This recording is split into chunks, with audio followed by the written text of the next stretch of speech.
CTV's Bergeron-Oliver is in a very cold Iowa today, where it will all start this evening. And, you know, weather is part of this big story, Annie, because I was just working this out with Kelsey. Around 8 p.m. Eastern, when the caucuses start, it's going to be minus 37 with the wind chill. And that's a concern heading into the very first.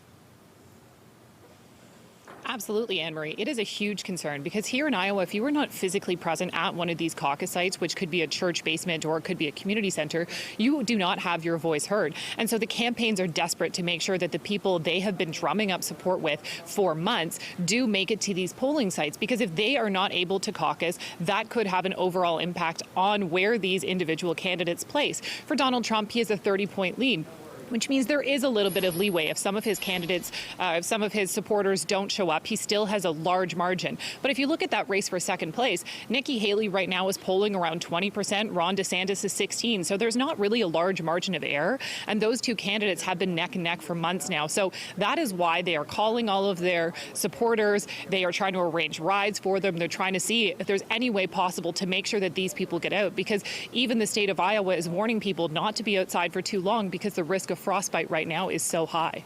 Yeah, we were just showing our viewers some live shot at what it looks like downtown. It is snowy and icy and cold. You mentioned that Trump is the clear front runner for this candidacy, despite more than 90 felony and civil charges. The number 2 spot, however, there is a little bit of a switch up there. Haley is ahead of DeSantis. What does that look like heading into tonight? And what does Nikki Haley need to do to continue this momentum?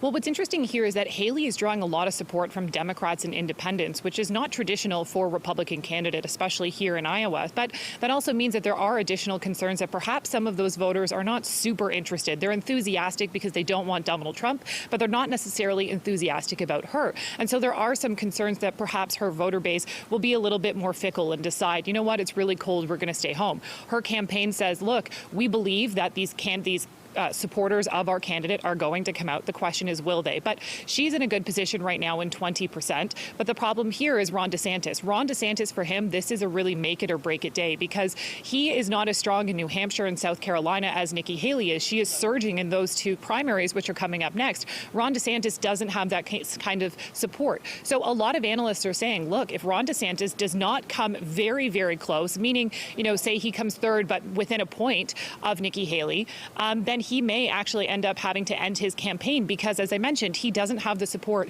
in the next upcoming caucuses. And he has spent most of his time and his money here in Iowa trying to drum up support to make sure that he can get that coveted second spot. He needs those Iowans to show up for him tonight.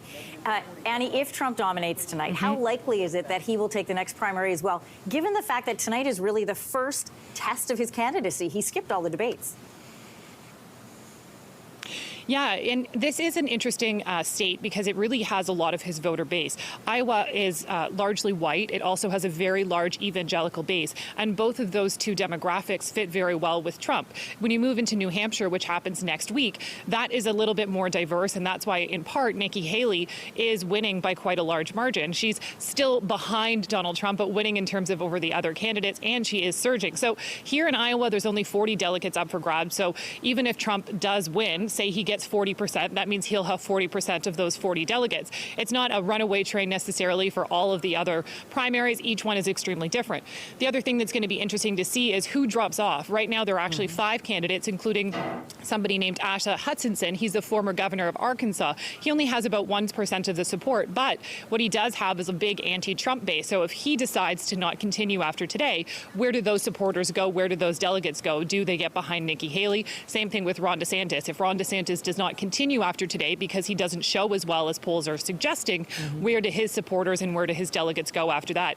Do they rally behind Trump? Well, that could give him an additional boost. This is what makes these so much fun to watch. And Annie, the behind the scenes, as you've just explained to us, makes it even more fun. Stay warm tonight, Annie. Thanks for joining us from Iowa.